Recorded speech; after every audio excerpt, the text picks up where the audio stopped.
Hello everyone, welcome to my channel. आज की Hindi class में हम री मात्रा के शब्दों के बारे में पढ़ेंगे। री मात्रा को कैसे लिखते हैं, कैसे उसका उच्चारण होता है, ये भी सीखेंगे। तो चलिए स्टार्ट करते हैं। री मात्रा को व्यंजन के नीचे लगाया जाता है। इस प्रकार से मात्रा लगती है री ऋषि की।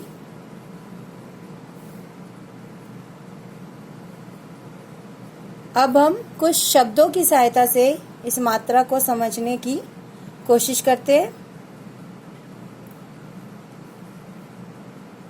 नंबर 1,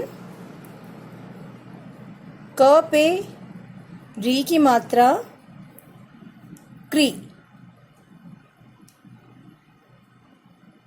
श वर्ण ण वर्ण, तो ये क्या शब्द बना? कृष्ण। कृष्ण। नंबर 2, म पे री ऋषि की मात्रा मृ। री की मात्रा मृ। ग,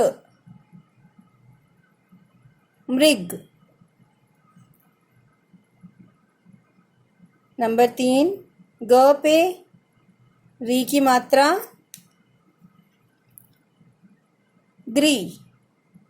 ग्री। इसके साथ ह वर्ण जोड़ेंगे, गृह। गृह।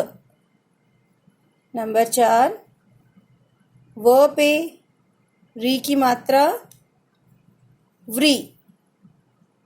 व्री। क्ष।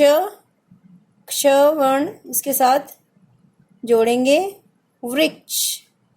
वृक्ष। नंबर 5,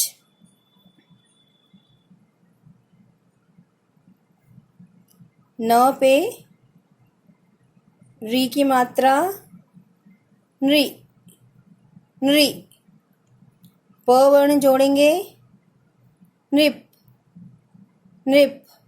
तो हमने री मात्रा के शब्द पढ़े। कृष्ण। कृष्ण शब्द का क्या अर्थ है? कृष्ण भगवान का नाम भी कृष्ण है और कृष्ण का शब्द का अर्थ है श्याम। श्याम रंग। मृग। मृग शब्द का अर्थ है हिरन। हिरन। गृह। गृह शब्द का क्या अर्थ है? घर। वृक्ष। वृक्ष का अर्थ है पेड़। नृप। नृप का अर्थ है राजा।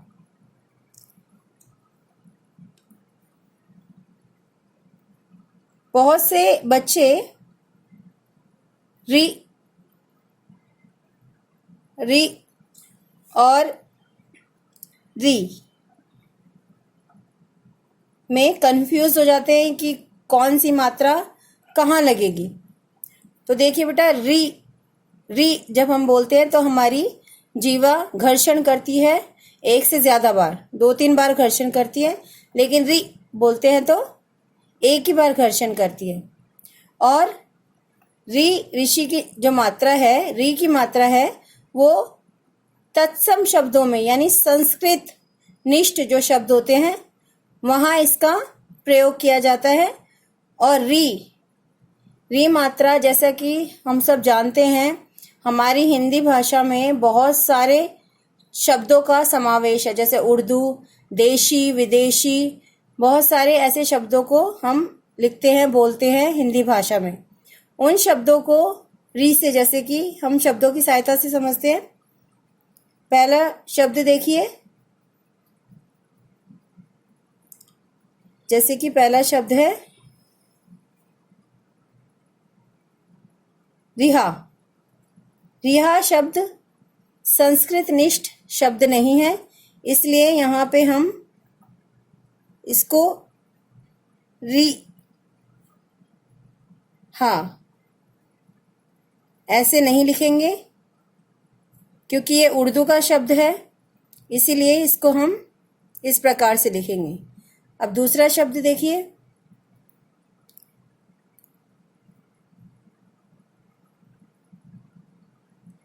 रिवाज।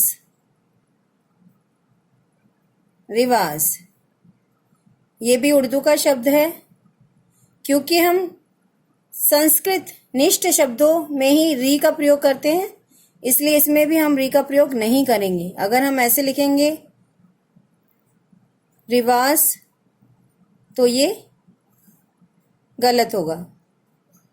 इस प्रकार हमने क्या सीखा, जो संस्कृत निष्ठ शब्द होते हैं, तत्सम शब्द होते हैं, उसमें हम री मात्रा का प्रयोग करते हैं।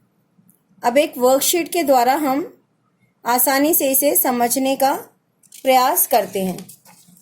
देखिए ये वर्कशीट है। इसमें पहला प्रश्न क्या है, मिलान करो। आपको चित्र देखना है और चित्र पहचान कर उसके शब्द के साथ उसका मिलान करना है। पहला चित्र है, किसका है पहला चित्र, गृह।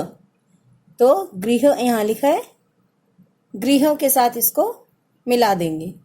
दूसरा चित्र किसका है, वृक्ष। अब वृक्ष, ये वृक्ष है तो इसके साथ इसे मिला देंगे। तीसरा चित्र है तृण। तृण का क्या अर्थ होता है, घास या तिनका।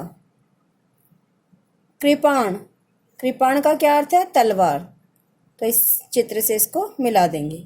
अब कुछ शब्दों को हम जोड़कर लिखते हैं मात्रा के साथ, जैसे कि क।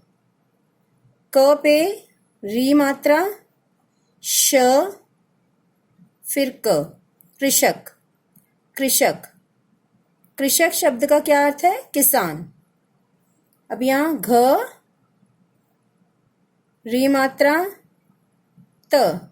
घृत, घृत। घृत का क्या अर्थ है, घी। क, री और ये त, कृत। कृत का क्या अर्थ है, काम। इस प्रकार हमने आज क्या सीखा, री ऋषि की मात्रा का, री मात्रा का प्रयोग और री मात्रा को हम कैसे बोलते हैं, कहाँ कहाँ री मात्रा का प्रयोग होता है। अब आप इस मात्रा का अभ्यास करिए, शब्दों को जोड़ जोड़ कर पढ़ना सीखिए। मिलते हैं अगली क्लास में अगले विषय के साथ। Bye everyone.